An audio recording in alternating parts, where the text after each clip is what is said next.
The champagne glass shattered against marble, the same way my sister's laughter had shattered my composure moments before. Sharp, sudden, and impossible to clean up without drawing blood. I stood frozen in the doorway of my family's estate, watching the golden liquid spread across the Italian floor like spilled secrets. 200 guests turned to stare, their designer gowns rustling like whispers of judgment. The crystal fragments caught the light from the chandelier above, each piece reflecting a different version of my humiliation. "Oh my God, Emma actually showed up." Victoria's voice cut through the sudden silence, each word precisely aimed to wound. My older sister glided toward me in her custom Vera Wang, the soft pink silk making her look like a predator wrapped in cotton candy. "Everyone, meet my little sister, the family charity case." The laughter started as uncomfortable titters, then grew bolder when they saw my parents weren't stopping her. I forced my feet to remain planted, though every instinct screamed to run. My fingers found the empty spot on my neck where something precious once rested, a nervous habit I'd never broken. "Still unemployed?" Victoria continued, her voice carrying perfectly across the ballroom. She'd always known how to work a crowd. "Still living in that studio apartment Dad mentioned? The one with the broken air conditioning?" She paused for effect, letting her engagement ring catch the light as she touched her throat. "Oh, and everyone simply must see what Mother gave me, grandmother's pearls." There they were, the 3 strands of luminous pearls that had once been mine, now decorating the neck of someone who wouldn't recognize genuine beauty if it wasn't branded with a logo. I remembered the weight of them, the way they warmed against skin, how grandmother had fastened them around my neck the night before she died. Since Emma couldn't even afford to maintain them properly, Victoria added, with a sympathetic sigh that fooled no one who knew her, the crowd's laughter felt like tiny cuts. I recognized faces from my childhood, family friends who'd watched me grow up, society matriarchs who'd once praised my piano recitals, business associates of my father who'd predicted great things for me. Now they avoided eye contact, finding sudden interest in their champagne flutes or the ceiling's Baroque details. My cheeks burned with familiar heat. I could taste copper in my mouth from biting my tongue, a skill I'd perfected over years of family dinners. My hands trembled as I gripped my simple black clutch, a Target clearance find I'd hoped would pass for understated elegance. Next to the Chanels and Hermes surrounding me, it looked exactly like what it was, trying too hard with too little.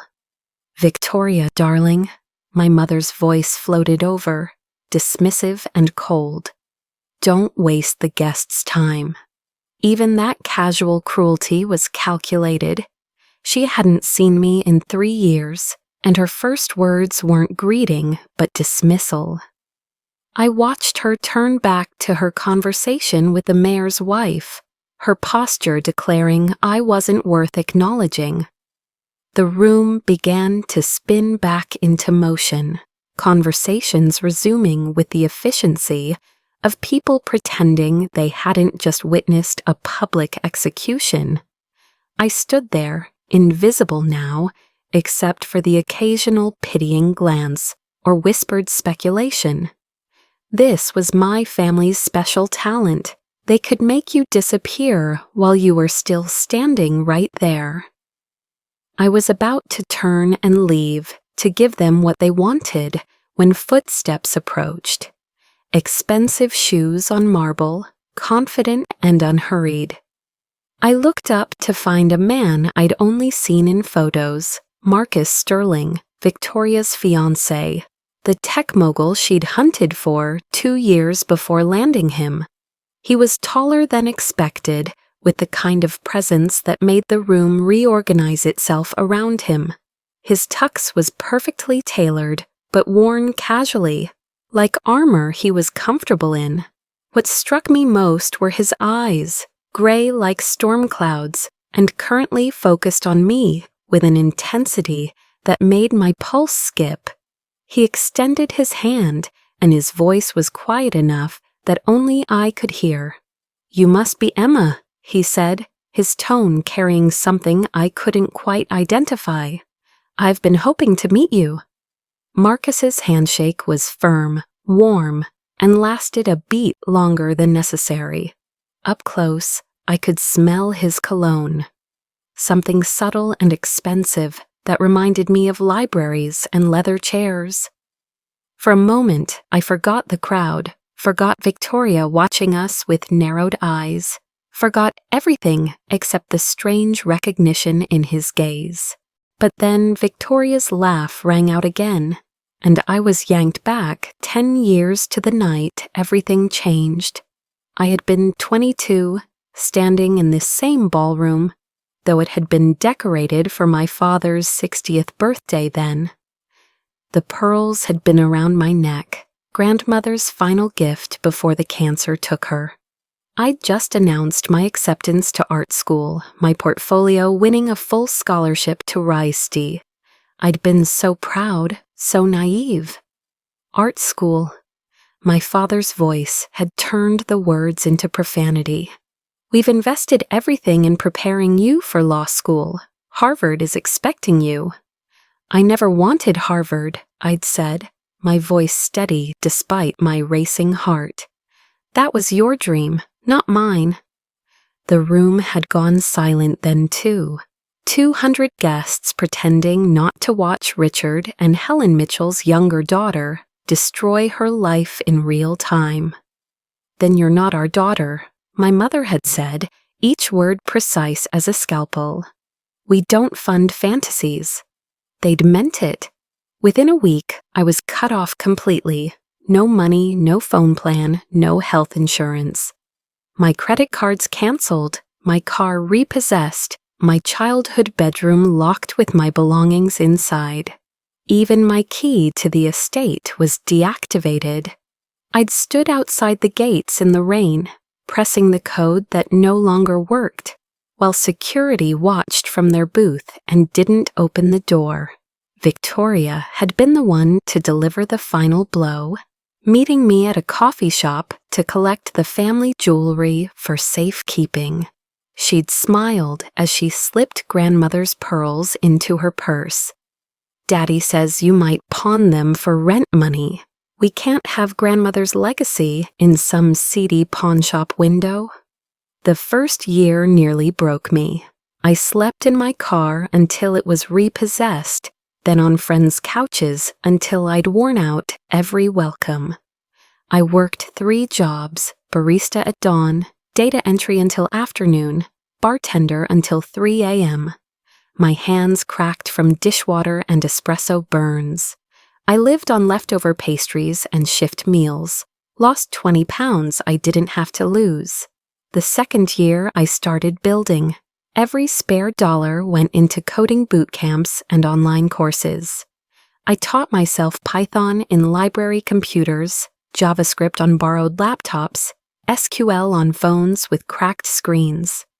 While Victoria posted Instagram photos from Mykonos and charity galas, I was debugging code at 4 a.m., surviving on instant ramen and determination. The breakthrough came in year 3.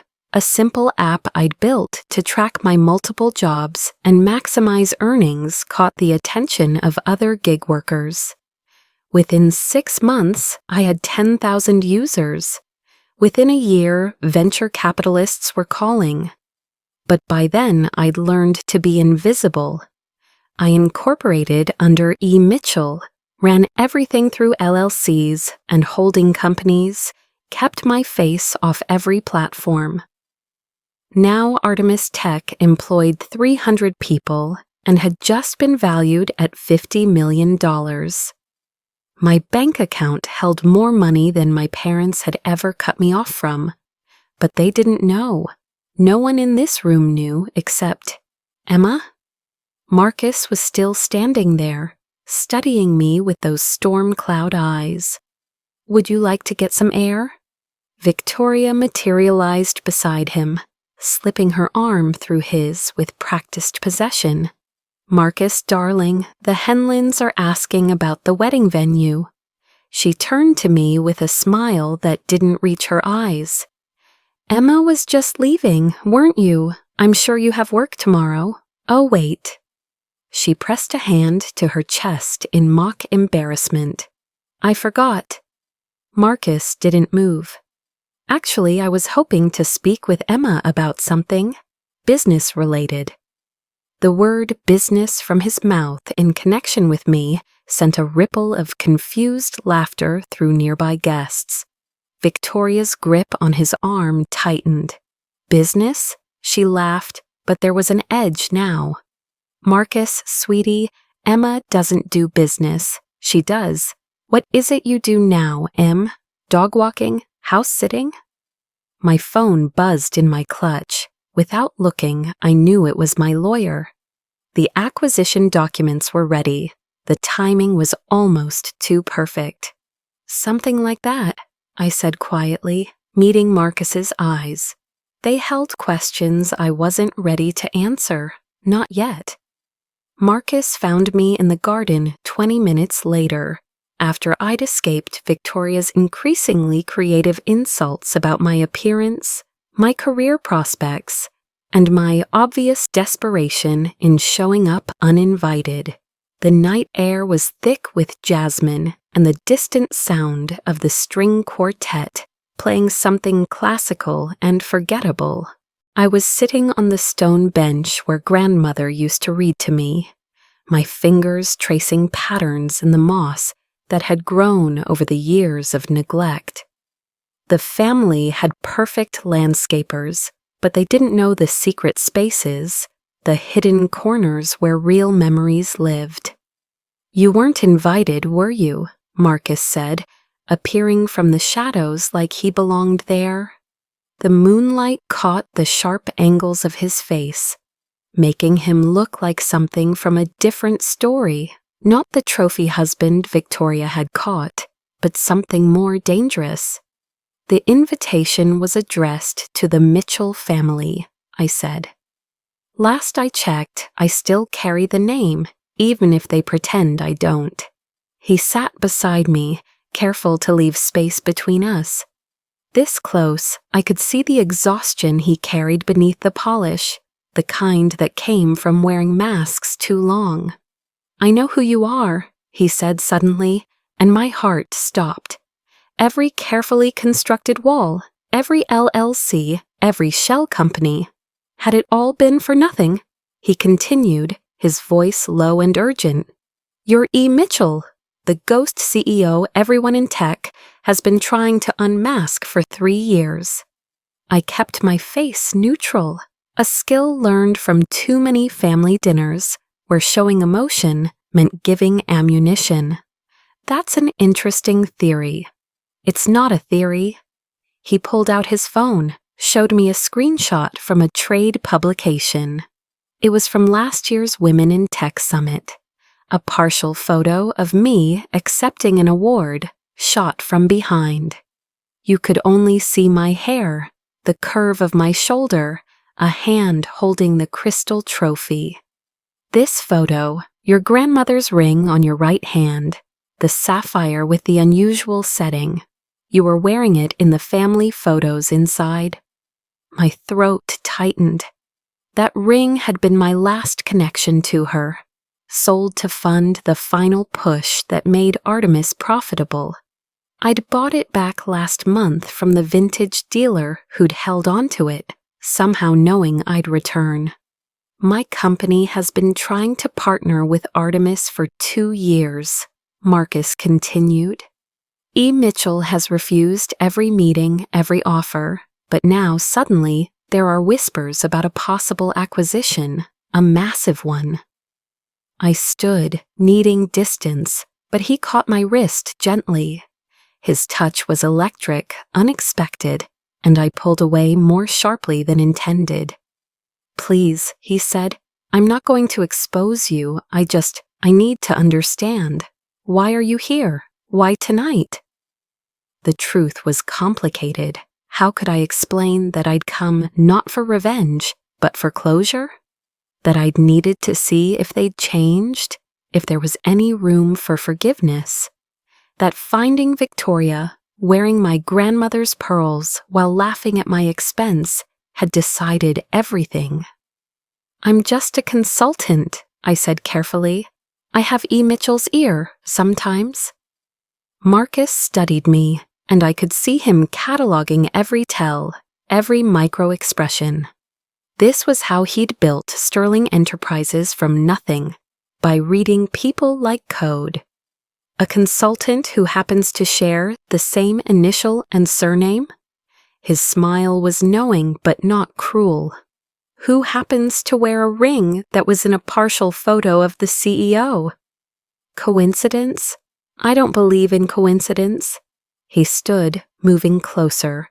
But I do believe in opportunity. Sterling Enterprises needs what Artemis has: the algorithm, the user base, the innovation. Artemis needs our infrastructure and capital to scale globally. Together we could create something unprecedented. "Then talk to E. Mitchell," I said. "I'm trying to." His voice was soft, certain, but she seems to be pretending she's someone else. Before I could respond, Victoria's voice cut through the garden like a blade. "Marcus, where are you?" She appeared at the garden entrance, her dress catching the light like armor.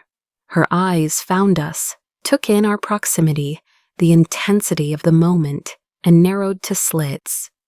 "What are you two discussing?" Her tone was playful, but her eyes were anything but. Marcus smoothly stepped back, his business mask sliding into place. "Your sister was telling me about her job search. I was giving her some advice." Victoria laughed, linking her arm through his possessively. "Oh, Marcus, that's sweet, but Emma doesn't have enough brain cells to understand anything you'd find interesting." She turned to me, her smile sharp. "Some people peak in childhood, you know. Remember when you used to think you were special because grandmother liked your little drawings?" The dismissal of my art, now hanging in galleries under a pseudonym, should have stung. Instead, I felt the familiar calm that came before important moves in chess. Victoria had just shown Marcus her cruelty, the first crack in her perfect facade. "You're right," I said quietly. "I should go." As I walked past them, Marcus caught my eye. The look he gave me was clear. This isn't over. 3 weeks after the engagement party, I sat in Sterling Enterprises conference room, watching Marcus pace before floor-to-ceiling windows that framed Seattle's skyline like a promise. We'd been meeting in secret, discussing the merger that would change everything. He still didn't know the full truth, but he was getting closer with each conversation.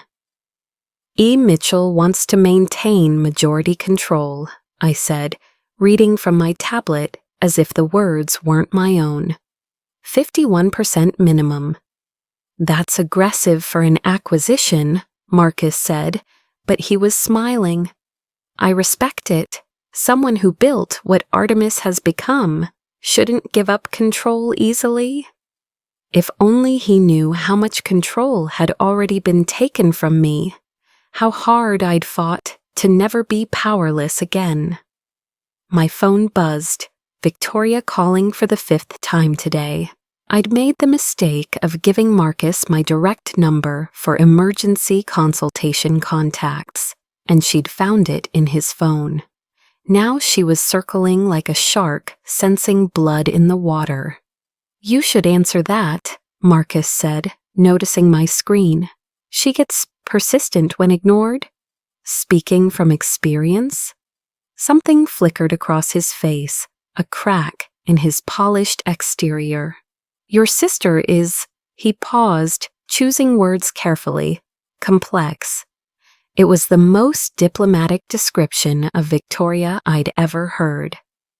I wanted to tell him the truth about the birthday parties she'd sabotaged, the boyfriends she'd stolen, just to prove she could, the acceptance letter to Risty she'd hidden until after the deadline passed, but maintaining my cover meant maintaining silence. All families are complex, I said instead. No, Marcus said quietly, not like yours. The way he said it made me look up from my tablet. He was watching me with an expression I couldn't read, something between sympathy and frustration. She hired a private investigator, he said suddenly, to follow you. My blood chilled, but I kept my face neutral. Why would she do that? Because she knows something's different about you. The way you carry yourself, the things you say when you think no one's listening. You quote quarterly earnings reports in casual conversation. You identified the flaws in our Singapore expansion before I'd even mentioned we were having problems there. I'd been careless, letting my guard down around him.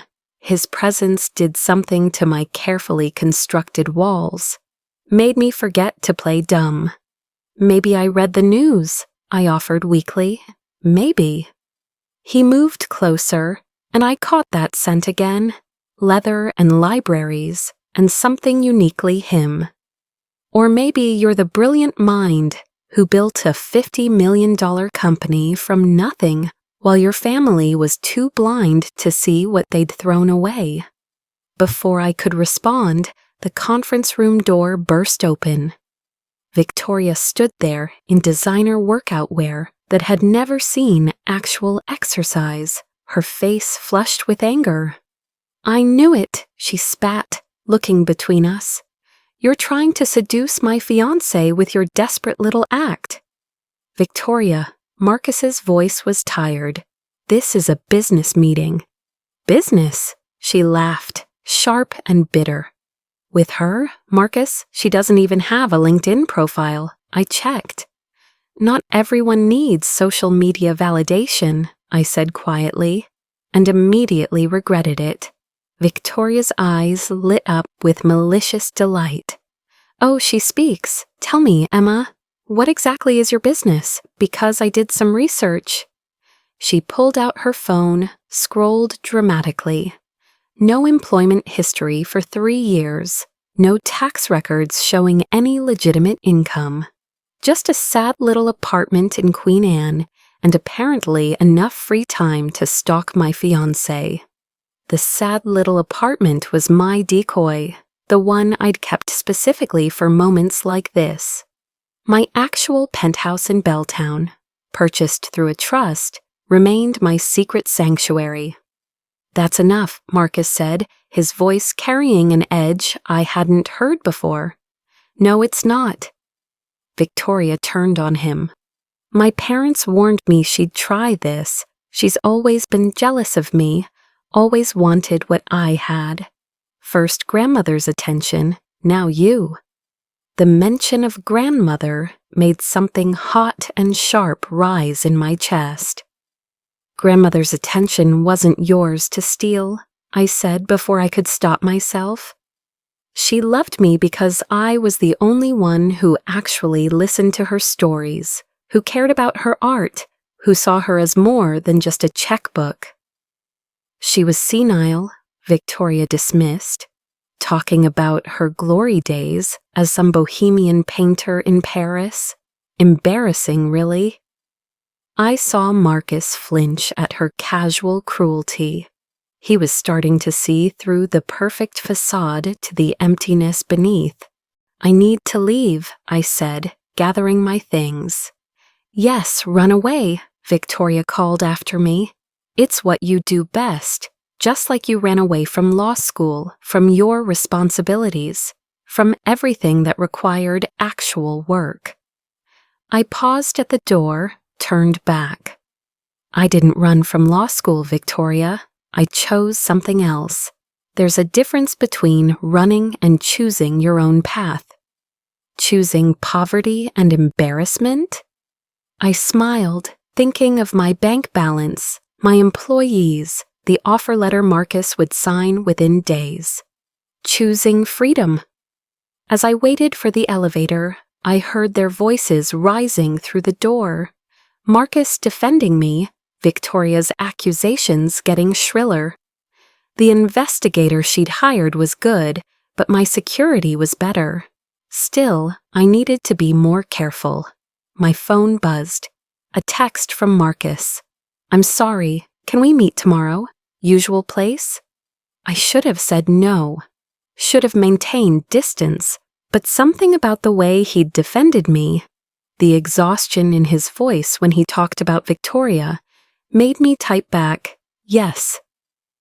The elevator doors opened, reflecting my image back at me, still the girl who'd been thrown away, but also someone else now, someone harder, someone who knew that the best revenge wasn't destroying your enemies, but becoming someone they could never be. Mount Pleasant Cemetery was empty, except for morning joggers who gave wide berth to the woman talking to a gravestone. Grandmother's marker was simple. She'd insisted on that. "Save the money for living," she'd said. "The dead don't care about marble." I knelt on the damp grass, not caring about the designer jeans I could now afford to ruin. The real pearl necklace, the one I'd bought to replace what Victoria stole, lay in my lap, catching the early morning light. "You were right about them," I said to the stone, tracing her name with my finger. "About everything, actually." The letter was in my pocket, worn soft from reading. I'd found it 3 years ago in a safety deposit box I didn't know existed, hidden among her worthless paintings that were now worth more than my parents' house. "My dearest Emma, if you're reading this, they've finally shown you who they really are. I'm sorry for that pain, but not sorry you're free. They tried to dim my light the way they'll try to dim yours. I let them, married who they chose, lived how they demanded. My punishment was watching them try to do the same to you. The pearls I gave you aren't just jewelry. They're a reminder that beauty comes from irritation, a grain of sand that becomes something precious through pressure and time. You are my pearl, Emma, the only real thing in a family of facades. Check safety deposit box 447 at First National. What's inside is yours, has always been yours. I may have failed to live my truth, but you won't fail to live yours. Paint the world in colors they can't see. Love with the heart they don't have. Build something they can't buy. All my love, Grandmother Box 147, had contained more than letters. Stock certificates for a failed tech startup my grandfather had invested in before his death. Worthless paper to my parents, who'd never bothered to track what became of it. The company had been acquired by Microsoft in the late 90s. Then those shares had split, and split again. It was enough to start Artemis, to build my empire on a foundation they'd discarded as trash. I met someone, I told her grave, feeling foolish but needing to say it. He's engaged to Victoria, so it's complicated, but he sees me, really sees me, the way you did. A branch cracked behind me. I turned to find my mother standing there, designer sunglasses hiding her eyes despite the cloudy morning. She looked older, smaller somehow, her perfect posture carrying visible weight. "Emma," she said, my name sounding foreign in her mouth. I stood slowly, slipping the pearls into my pocket. "Mother? I didn't know you visited her," every month since she died. Something flickered across her face. Regret? Anger? With her, emotions were currency to be hoarded, never spent freely. Victoria mentioned you've been spending time with Marcus. Victoria's paranoid. Victoria's protective of what's hers. She stepped closer, and I could smell her perfume, the same Chanel she'd worn my whole life, familiar and cold. Just as I'm protective of this family's reputation. Funny how that protection never extended to me. You made your choice. I chose to be myself instead of your puppet. If that threatened the family reputation, what does that say about the family? She removed her sunglasses, and for the first time in years, I saw her eyes clearly. They were tired, lined with carefully concealed wrinkles. It says we survive, we maintain, we don't indulge in artistic fantasies. Grandmother was an artist, and look where it got her. The words were bitter, surprising. Married to a man who saw her as decoration, children who found her embarrassing, a life half-lived. She was the only real person in our entire family. Real doesn't pay for galas and charity boards and the connections that keep us relevant. I laughed, actually laughed. Relevant? You think you're relevant? You're parasites living off grandfather's money, producing nothing, creating nothing, being nothing, but well-dressed mannequins at society functions. Her slap was swift, practiced. My cheek stung, but I didn't flinch.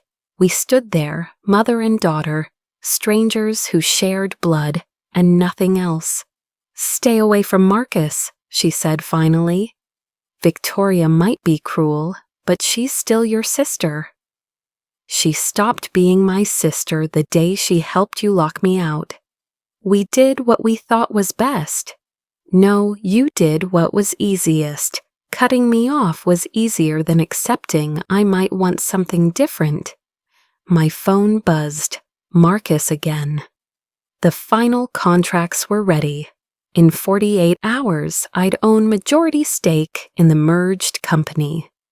Victoria's perfect life was about to crack, like those champagne glasses on marble. I have to go, I said, stepping around her. Emma. Her voice stopped me. We kept your room exactly as it was, just in case.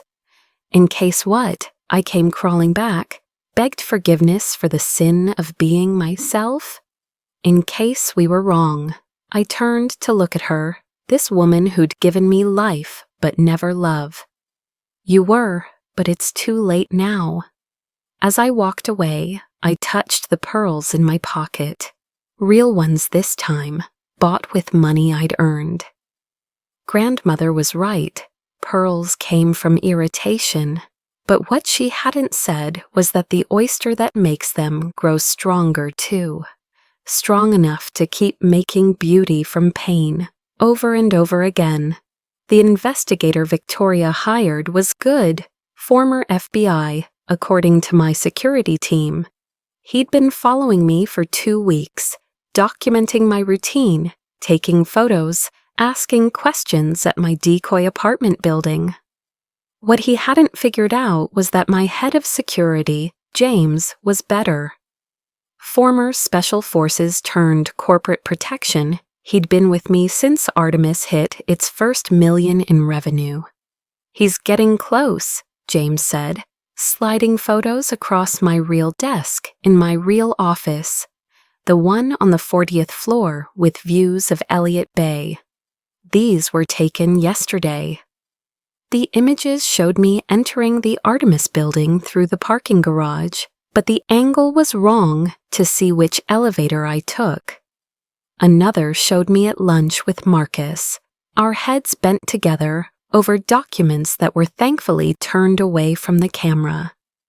He also pulled your college records, James continued, found some interesting discrepancies. My stomach tightened. What kind of discrepancies? Your transcript shows You graduated summa cum laude from RISD, but there's no Emma Mitchell in any of the graduation photos. No one remembers you from classes. Because I'd finished my degree online while working 18-hour days, testing out of half my credits through portfolio reviews and independent study, the diploma was real, but my presence on campus had been minimal, a ghost even then. "What's our play?" I asked. "I've prepared a package of false leads. Make him think you're involved in some MLM scheme, maybe escorting on the side.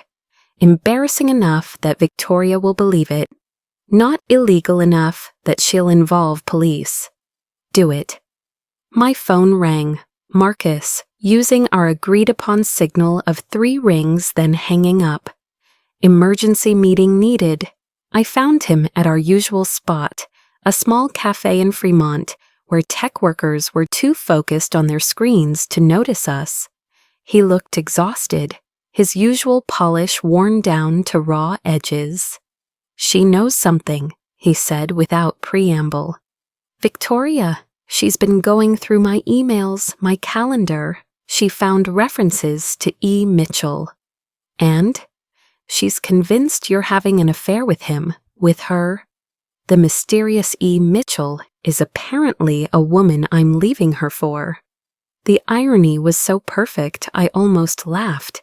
Technically, she's not wrong. Marcus looked up sharply. "Emma." "About E. Mitchell being a woman," I clarified quickly. Nothing else. But the way he was looking at me suggested the nothing else was becoming something. His hand moved across the table, stopped just short of mine. "I need to tell you something," he said. "About Victoria, about why I proposed." I waited, watching him struggle with words. 7. "My father is dying, pancreatic cancer, stage 4. He's traditional. Want to see me settled before—" He trailed off. "Victoria was perfect on paper, beautiful, connected, from the right family. She pursued me relentlessly, and I let myself believe it could work. But then I met her sister." His eyes found mine. "This brilliant, mysterious woman who quotes shareholder reports and speaks in code and has secrets I desperately want to uncover." "Marcus, I know you're E. Mitchell." He said it simply, certainly. "I've known for weeks. The way you analyze contracts, the specific phrasings you use that match E. Mitchell's emails exactly. The fact that you knew about the Singapore problem before it was public, only 3 people knew that, and one of them was E. Mitchell in our confidential negotiations." I sat back, my carefully constructed walls crumbling. "You didn't say anything. I was waiting for you to trust me enough to tell me yourself. And Victoria? We'll never know from me." He leaned forward. "But Emma, she's getting close. The investigator is being handled. And tonight?" I frowned. "What's tonight?" "The family dinner. Your parents specifically requested you attend. Victoria insisted I be there too." This was a trap. Every instinct screamed it. But backing down now would confirm their suspicions. "I'll be there," I said. Marcus stood to leave, then paused. "Where the pearls, the real ones?" "How did you—" "I had Victoria's appraised for insurance. They're fake, Emma. Have been for years." "Your parents sold the real ones, apparently, to cover some bad investments. Victoria doesn't know." Another lie, another betrayal. But this one gave me power. "Marcus," I called as he reached the door. "After the merger is announced, after everything comes out, what happens to us?" He turned back, his smile sad and knowing. "I think we both know I can't marry her. Not now that I've seen who she really is, who you really are." After he left, I sat in the cafe, watching rain streak the windows. In 2 days, the merger would be public. Victoria's perfect world would shatter. And Marcus was already falling through my carefully planned revenge, like an unexpected variable in otherwise perfect code. James texted, "Investigator took the bait. Victoria just got his report. She thinks you're an escort." Perfect. Let her think I was selling myself. She'd never guess I'd already bought everything she held dear. The dining room at my parents' estate hadn't changed in 10 years. Same mahogany table, same portraits of dead relatives judging from the walls, same suffocating air of old money and older grievances. I arrived exactly on time, wearing a simple black dress that cost more than my father's car, but looked like nothing special. The real pearls were warm against my throat, their weight familiar as breathing. Victoria was already there, positioned at our mother's right hand like a crown princess. Her eyes went immediately to my neck, narrowing at the pearls. "Cute knockoffs," she said, her voice carrying that special pitch of venom she reserved for me. "You can almost tell they're fake if you don't look too close." I touched them gently. Grandmother always said the real ones would know their true owner. Marcus arrived minutes later, and I watched him navigate the room's dynamics with new understanding. He kissed Victoria's cheek with mechanical precision, shook my father's hand with professional distance, and his eyes found mine with something that made my chest tight. "Now that everyone's here," my father began, settling into his chair with the gravity of a judge taking the bench, "we need to discuss the family's future." The words were directed at Victoria and Marcus, but his eyes cut to me, a warning, a threat, a reminder of my place outside their circle. "The merger with Sterling Enterprises must go through," he continued. "Our family's investments depend on it." I nearly choked on my water. "Investments?" My mother's laugh was crystalline and cutting. "Not that you'd understand, Emma, but real families protect their assets through strategic partnerships." "You mean you invested in Marcus's company, expecting Victoria's marriage to guarantee returns?" I translated. The room went silent. Marcus's face had gone pale, his knuckles white around his whiskey glass. "How much?" he asked quietly. 40% of our liquid assets," my father said, shameless. "We knew Victoria would secure our interests." I watched the realizations cascade across Marcus's face. He wasn't a husband, but a business acquisition. Victoria wasn't in love, but in escrow. The family that had thrown me away for choosing art over law had gambled everything on their daughter's ability to seduce a CEO. "And if the merger doesn't happen?" Marcus asked. "It will," Victoria said, her hand finding his arm with practiced possessiveness. "Won't it, darling?" My phone vibrated. The lawyers confirming the merger documents were signed.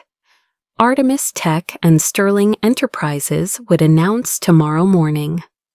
And with my 51% stake in the combined entity, I would control everything.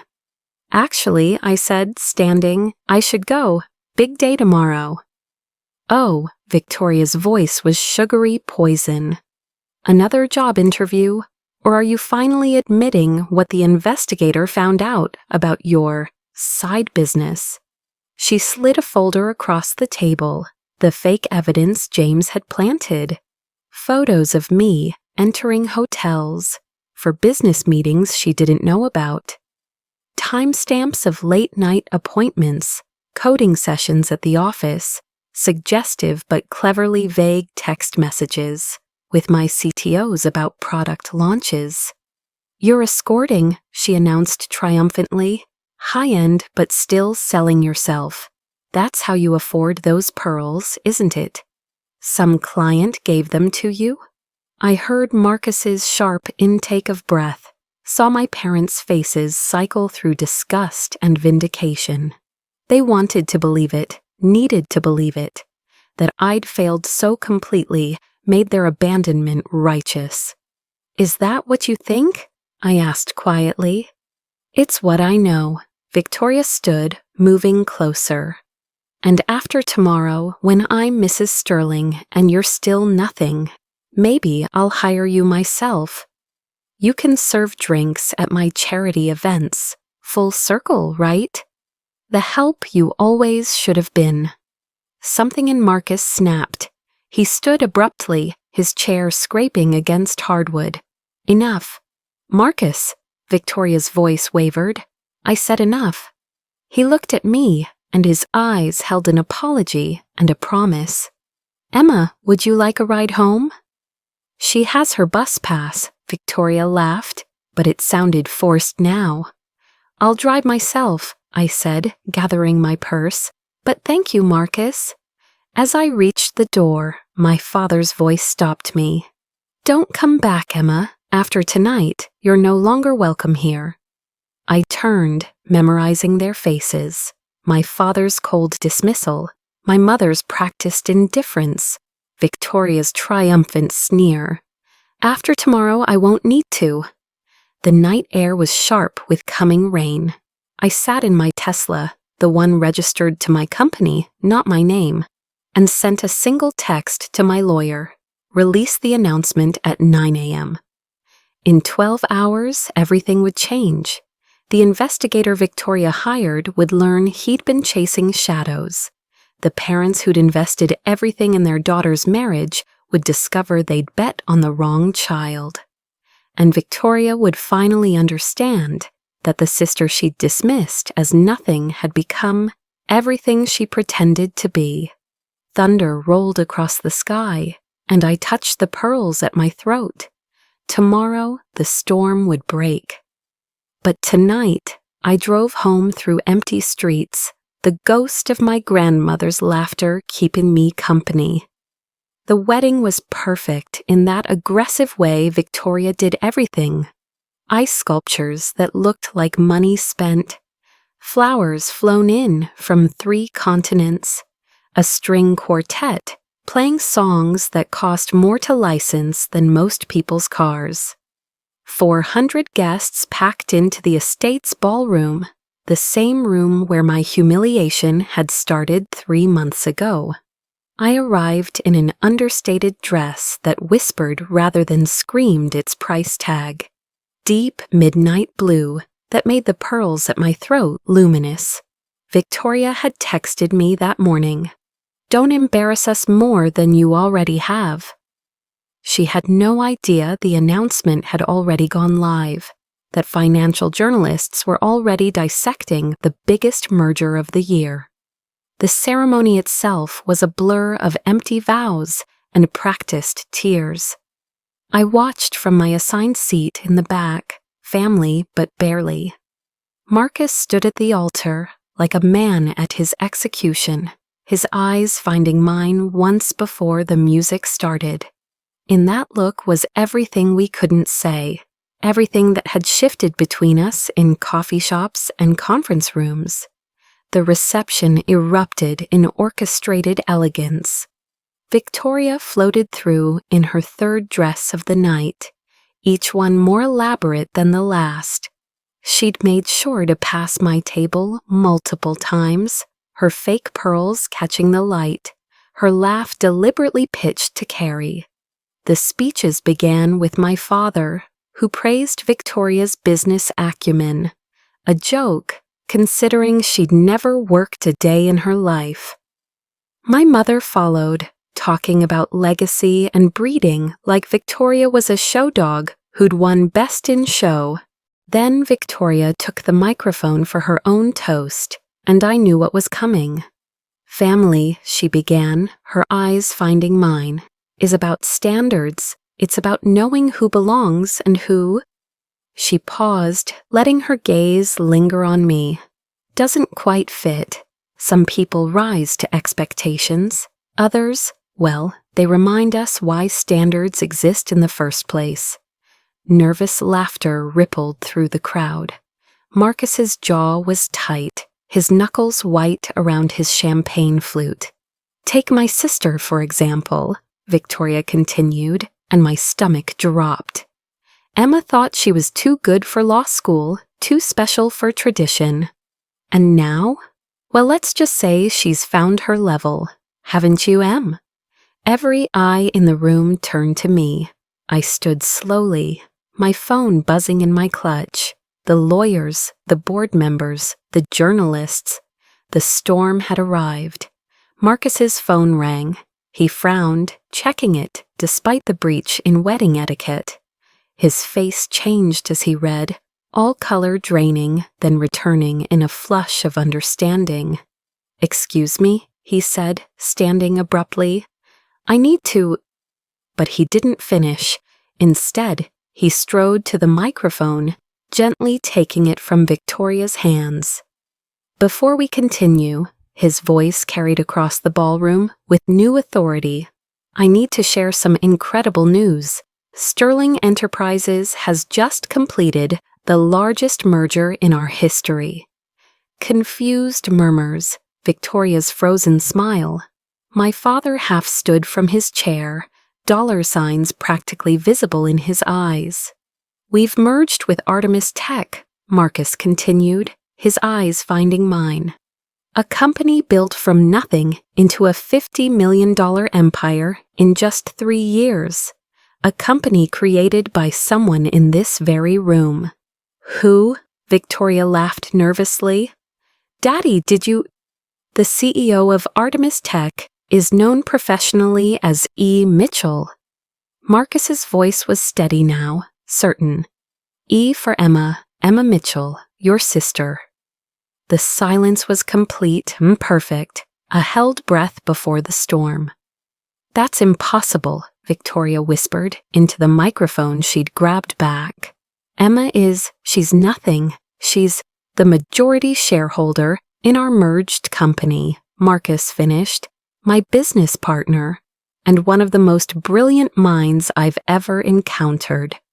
I stood as faces turned to me, no longer dismissive, but calculating, no longer pitying, but curious. My parents sat frozen, their 40% investment in Marcus's company now partially under my control. "Oh," Marcus added, almost casually, "and those pearls Victoria is wearing? They're fake, have been for years, according to the insurance appraisal. Emma's wearing the real ones. She bought them herself, with money she earned building an empire, while you all pretended she didn't exist." Victoria's hand went to her throat, her face cycling through disbelief, rage, humiliation. "You're lying. This is some sick joke." I finally spoke, my voice carrying in the silence. "Grandmother's pearls were sold years ago to cover bad investments. Mother knows, father knows. They gave you fakes and let you believe they were real, just like everything else in this family." "Emma," my mother stood, her voice shaking. "How could you? How could I what? Succeed without you? Thrive despite you? Build something real while you all played dress up with borrowed money and false pretenses?" I walked through the crowd that parted like water, stopping at the head table. Up close, I could see Victoria's mascara starting to run, the cracks in her perfect facade spreading like spider webs.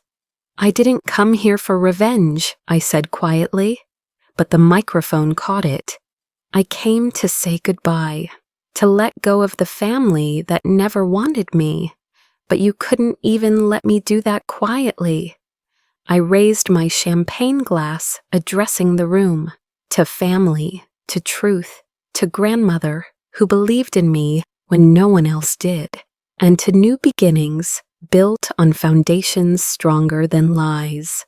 I walked out as the room erupted, questions, accusations, the sound of Victoria's world crumbling. At the door, I turned back once to see Marcus pulling off his wedding ring, placing it on the table in front of my father. "The marriage is off," he said simply. "I won't be part of this anymore." The last thing I saw was Victoria collapsing into her chair, the fake pearls at her throat catching the light like tears. 3 months later, I stood in my real office, the one with the view of the Sound, where the morning light turned everything gold. The merger had exceeded every projection. Sterling Artemis Tech was now valued at $200 million, and my 51% stake made me one of the youngest female CEOs in the Pacific Northwest. The doorbell chimed, my assistant showing in my noon appointment. Victoria stood in the doorway, a shadow of her former self. The designer clothes were gone, replaced with off-the-rack professional wear. The entitled attitude had been worn down to something almost like humility. "Thank you for seeing me," she said quietly. I gestured to the chair across from my desk, the same power dynamic we'd had as children, but reversed. She sat carefully, like she was afraid to take up space. "Marcus left me," she said unnecessarily. We both knew I'd been copied on the annulment papers. "The prenup was voided because I'd lied about my assets. I have nothing." "You have what you always had," I corrected. "Family money, connections, a name that opens doors." "The family money is gone." Her voice was hollow. "When you took control of the merged company, our parents' investment tanked. They had to sell the estate to cover the losses. They're living in a condo in Bellevue now. I knew this too." Had watched it happen without intervening, without gloating. Their choices had led them here, not mine. "Why are you here, Victoria?" She looked up, and for the first time in our lives, I saw tears that weren't performed for an audience. "I need a job." "No." "Emma, please." "You need to earn a job," I corrected. "There's a difference between being given something and earning it. You never learned that difference." I pulled out a single sheet of paper, slid it across the desk. "Entry-level marketing position, $40,000 a year. You'll report to someone who reports to someone who reports to someone who might eventually report to me. You'll earn your promotions or you won't. Your name won't help you here." She stared at the offer like it was written in a foreign language. "Entry level? I have an MBA from Wharton." "That daddy paid someone to earn for you." "I know. I also know you've never worked a day in your life, never created anything, never built anything. This is your chance to become real, Victoria. Or you can leave and keep being the same empty person you've always been." She was quiet for a long moment, studying the offer. When she looked up, something had shifted in her face. Not quite understanding yet, but maybe the beginning of it. "Why?" she asked. "After everything, why give me anything?" "Because grandmother would want me to," I said simply. "Because she believed in second chances, even for people who didn't deserve them. And because I'm not you, I don't need to destroy people to feel powerful." Victoria signed the offer letter with a shaking hand. As she stood to leave, she paused at the door. "The pearls," she said. "You were wearing the real ones all along, weren't you? Even at the wedding?" "No," I admitted. "I bought those myself. The real ones were buried with grandmother. I had them restrung and placed in her casket before the funeral. She deserved to keep something real." Victoria's face crumpled. "I never even visited her grave." "It's not too late to start." After she left, I stood at the window, watching the city pulse with life below. Marcus texted he was in Singapore expanding our Asian operations. We were taking things slow, building something real on the ashes of what had been fake. He sent photos of potential office spaces, each one annotated with his thoughts. The last message was simple: missing my brilliant business partner. My parents had sent another letter, their 5th attempt at reconciliation. This one included a photo from my childhood, one of my paintings they'd supposedly thrown away. The letter was full of apologies, revelations, promises to change. I filed it with the others, unanswered. Some bridges, once burned, were meant to stay ash. James knocked, entering with coffee and the latest reports. "Victoria Mitchell just badged in for orientation," he said, a question in his voice. "Keep an eye on her," I said, "but let her succeed or fail on her own. You're more forgiving than I would be." I touched the pearls at my throat. My pearls, bought with my money, worn on my terms. It's not forgiveness, it's indifference. The opposite of love isn't hate, James. It's letting go. 1 year later, I stood at grandmother's grave again, but this time I wasn't alone. The morning fog was lifting, Seattle's eternal mist giving way to unexpected sunshine. Marcus stood beside me, his hand warm in mine, no longer my sister's fiancé, but my partner in every sense that mattered. "You were right about everything," I told the headstone, now decorated with fresh peonies, her favorites. "Real pearls do come from irritation, but you forgot to mention they also come from patience, from turning pain into something beautiful, one layer at a time." "She sounds like she was remarkable," Marcus said softly. "She was the only real thing in a family of facades, until now." Behind us, I heard footsteps on the gravel path. Victoria approached slowly, carrying her own flowers, wildflowers, the kind grandmother used to paint. She'd been with the company for a year now, earned her first promotion through actual merit. The entitlement had been slowly replaced by something like purpose. "I hope it's okay," she said quietly, "that I'm here." I nodded, stepping aside to give her space at the grave. She knelt, arranging the flowers with more care than I'd ever seen her show for anything that wasn't about her.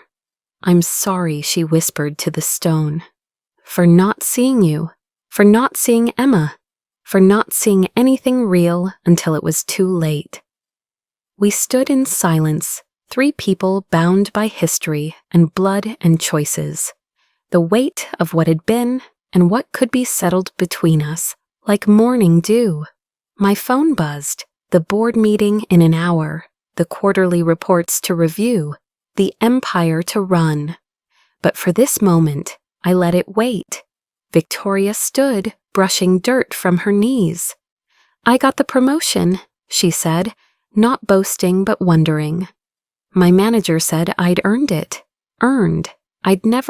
No one ever said that to me before." "Grandmother would be proud," I said, meaning it. "Of both of us?" I looked at my sister, really looked at her for the first time in years.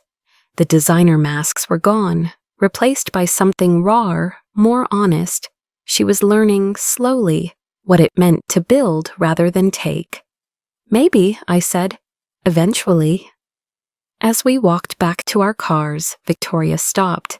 "The pearls," she said, touching her throat where fake ones once lay. "I understand now. They weren't just jewelry." "No," I agreed. "They were a reminder that real value can't be inherited or stolen or faked. It has to be earned, one layer at a time, through pressure and patience and pain transformed into purpose." She smiled, small, uncertain, but genuine. "I'm trying to build my own layers." "I know," I said. "That's why I gave you the chance." Marcus drove me to the office, his hand finding mine at every red light. We'd built something unexpected from the ruins of my revenge.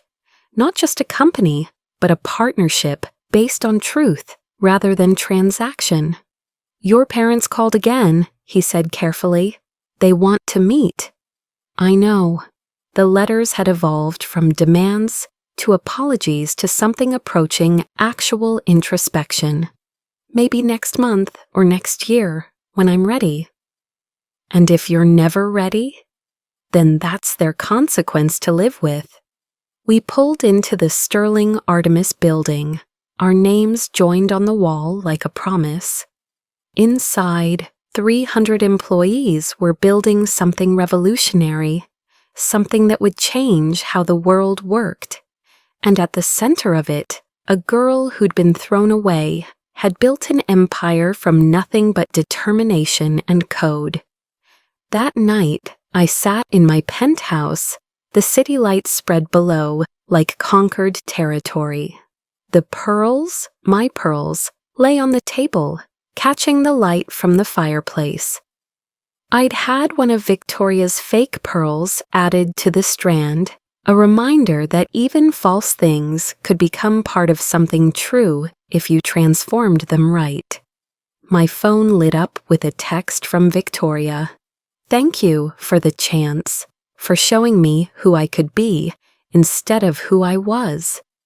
I thought of grandmother, of her paintings now hanging in galleries, of her life half-lived but fully felt. She'd planted seeds she'd never see bloom, loved with a heart that knew it wouldn't be appreciated until too late. But she'd been wrong about one thing. Real pearls didn't just come from irritation. They came from choosing to transform that irritation into iridescence, that pain into power, that abandonment into abundance. They came from building something beautiful, not despite the grain of sand that started it all, but because of it. I picked up the pearls, fastened them around my neck, and faced the mirror. The girl who'd been laughed at in front of everyone was gone. In her place stood someone who'd learned the ultimate revenge wasn't destroying those who'd hurt you. It was becoming someone they could never have imagined, building something they could never touch, and then offering them the grace they'd never given you. Grandmother was right. Real pearls grow from irritation, but what she didn't say was that they become beautiful, not from the pain itself, but from what we choose to do with it. If this story of transformation resonated with you, follow Refined Revenge for more tales of turning pain into power. Because the best revenge isn't just success, it's becoming who you were meant to be all along.